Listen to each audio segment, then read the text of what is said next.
So here we are in the part one of the teacher training course. I'm just going to spend a few minutes and go over some of the highlights of modules 1 through 4.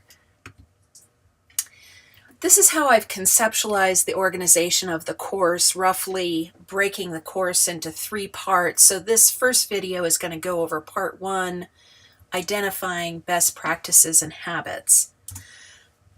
For this set of the course, the beginning part of the course, roughly the first 5 weeks of the course, I think the most essential thing right from the beginning of the course is to create community. And I would be interested to hear what everyone else's ideas are for how to create community at the very beginning of the class. This is kind of essential, especially for this kind of course where the focus is on process and metacognition more than specific content. The second idea is also to get started on journaling in some way. Now, there's many different ways you can incorporate this into your version of EPY 150. Some people do it as an in-class exercise. Some people have a journal that students keep, and then you as the professor checks it periodically without necessarily reading the content, but just to give points for completion. Or you can, this is what I've done in the past, is incorporate elements of journaling into the written assignment where they earn points. You'll see that one of the big activities of the first few weeks is goal setting and overall introducing students to the concept of analyzing their own habits. And part of that will be it's kind of an ongoing conversation, but certainly a kickstart for analysis of habits actually starts with the self-assessments. So there's lots of self-assessments sort of bundled with the Dave Ellis textbook. There's also some additional ones that I might recommend, and I'm going to talk a little bit about one that I've been using for 10 years, the LASSI. And then it's also important to talk about time management and how that a student's approach to time management really is integral to their success, or at least analyzing what their ideas and notions are about their performance and how much they are on task. It's a great area for self-analysis. Most students come in and confess that they're procrastinators. So it's a sort of it's a bonding moment often. And finally, I think it's very important towards the beginning of the class to really explore the science of memory. I find that students really want as much information as they can about memory and how memory impacts how they're studying, to remind them that maybe the habits that they're using really don't make sense given how memory actually works. So, identifying best practices. This is kind of the notion of what to do the first 2 days of class. So, one way to create a community of learning on day 1 that I've found is to definitely have introductions so students get to know each other. Have some small group activity where they get to know each other a little bit. Secondly, I think it's really a good idea to give them a task to reflect on the first day out that engages them in the content of the course. So, sometimes I've done something like a reflection on their thoughts, and I give them an object to consider, whether it's a pen or a textbook. And so we can talk about the different ways that people make meaning out of the object in front of them. A little bit difficult to describe in abstract here. It's really a good idea over the course of your class to include a good balance of both formative and summative assessments. Regular homework encourages responsibility. Now, I've designed this class and I've taught it consistently where students are earning points throughout the semester that will add toward their grade. And I find that it's not really useful for students, especially when you're trying to teach them good habits, to just give them a few assignments and have things heavily weighted at the end of the semester. Because if it's not due to the end of the semester, they will not work on it till the end of the semester. And the habit of turning things in regularly is the best habit to get used to. Now, I have high expectations of my EPY 150 students. I don't have different expectations from students who are taking any other 100 level class. I don't accept late work. It's either done or it's not done. And allowing them to turn things in late creates and reinforces these bad habits that they've gotten in the habit of using, perhaps because maybe their high school teachers gave them second chances or third chances or fourth chances, maybe not. But in any case, I also don't think it's as helpful to give students extra credit at the 11th hour. I mean, I do give extra credit from time to time, but generally I sort of interject it in the middle of the semester or something like that, where it's not just at the 11th hour. Frequent feedback is the best. So if you can get their homework back promptly, I try, this is always my goal with every class, to return student work a week from the time that it was turned in. I don't always meet that, but that is always my goal. So I think that frequent feedback is kind of helps reinforce and give them positive feedback for what they have accomplished. So what else? What are some things that you all do at the very beginning of the semester to kind of create connections and community of learning right from the beginning? Include those in your discussion post. So Charles Duhigg wrote this book in 2012, Habit Loops, which is basically a book which was geared toward people in business, but it was applying the principles of behavioral psychology and looking at feedback loops. So it's really helpful to get students right from the beginning talking about habit loops. You could even do this the very first day. So sometimes what I do often is I identify a cue, something like an alarm clock going off in the morning that most people use. So then you go to the routine. Okay, alarm goes off. Let's say there's two different routines people could follow. One routine would be they wake up right away. Second routine is they hit the snooze button. I'm of the snooze button ilk. And then you get students to talk about what are the rewards that they get. Those people who are the get right up on time people and those people who hit the snooze.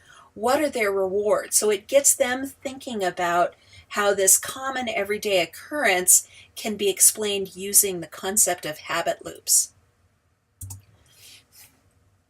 So this is a self-assessment that I have been using for the past 10 years.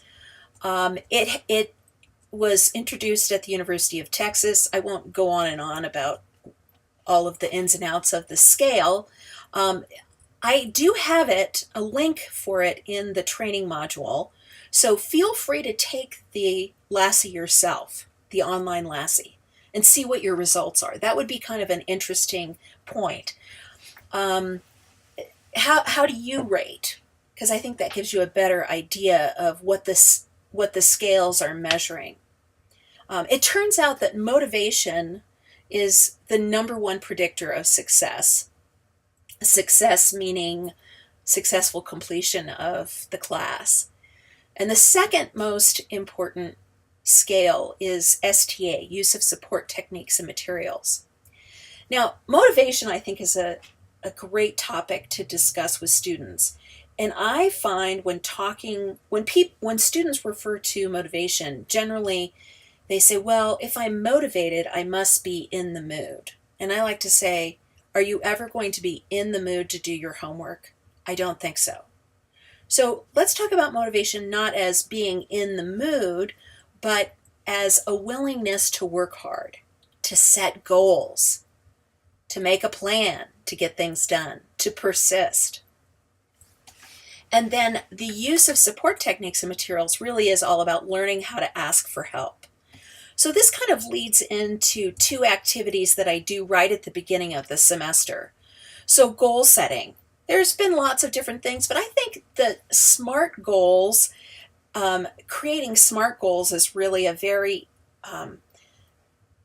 specific and reasonable idea. So I have a little handout that you can use if you'd like that kind of says a little bit more on why goals, if you want to achieve them, need to be specific, measurable, attainable, relevant, and time-bound. So what goal do you have for yourself for this fall 2017?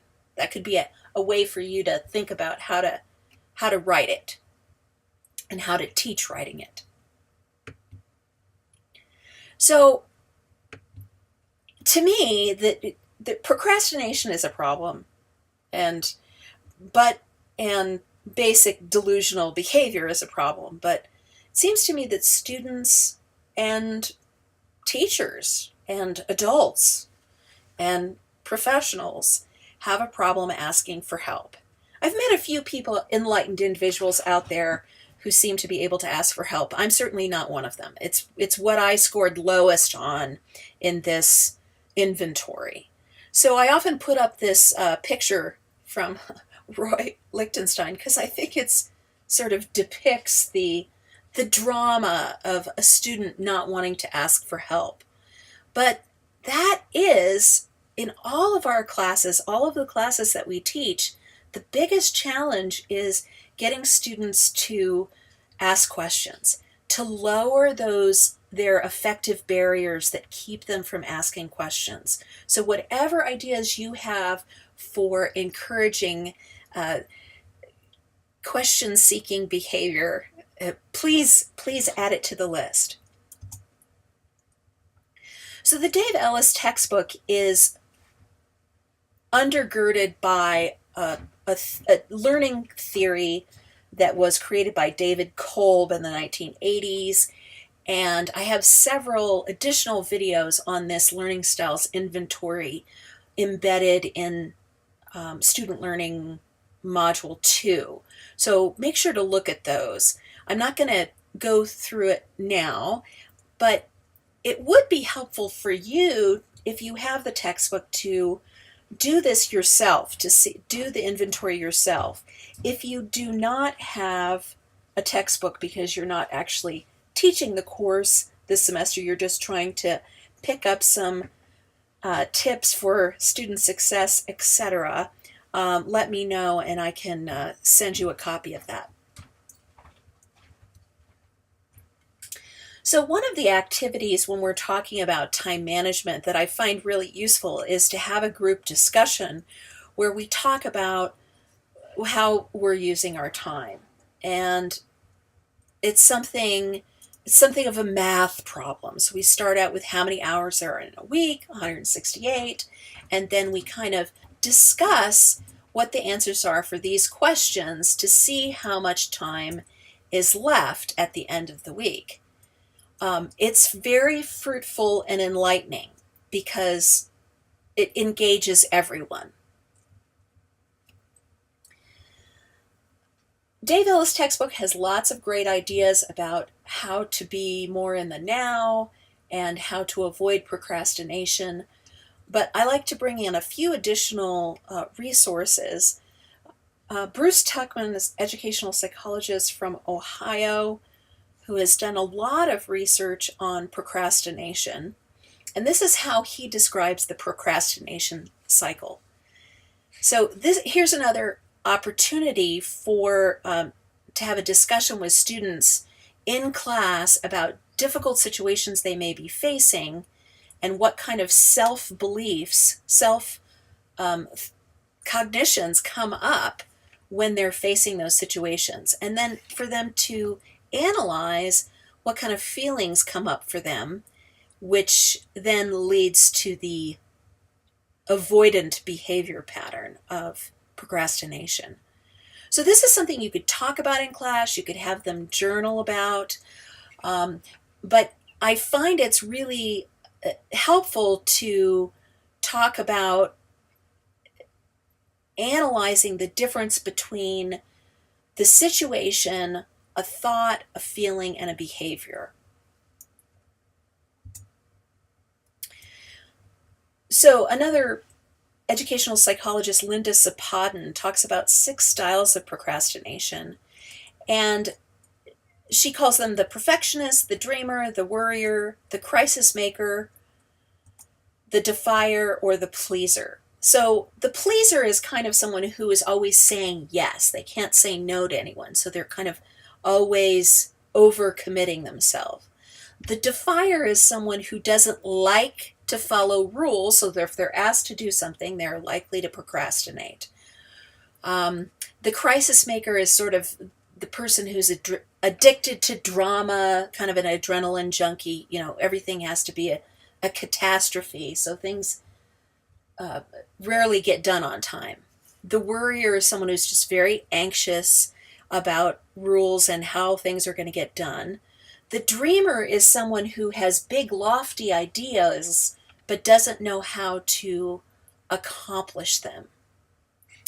And then the perfectionist is someone who is so paralyzed by the notion that they have that things have to be perfect that they don't do anything. So this is another discussion that I find really helpful and useful in class for students to talk about, you know, which style describes themselves, which style do they identify with, and then even have a class discussion about how you could, what advice you would give to the different types of procrastinators.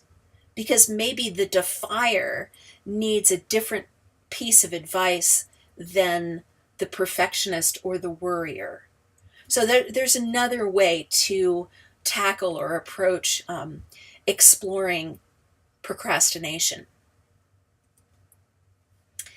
So the final learning module of this first section is about memory.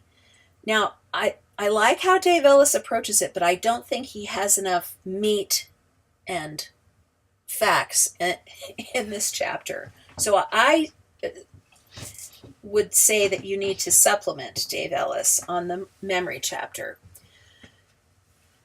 Some of you teach psychology and other courses. You have a lot of material at your fingertips. I think it's helpful to introduce students to this information processing model of memory. Now, the other thing it does is it creates this metacognitive exploration, because they're introduced to the idea that memory is not something that we can understand without a metaphor or a model.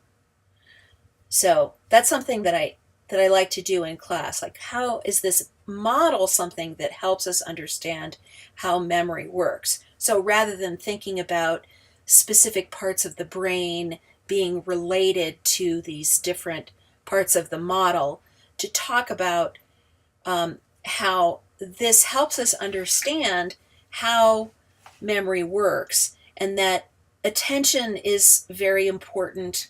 Rehearsal is important for keeping things in the short-term working memory, but you also need encoding strategies like note-taking to move things from the short term to the long term.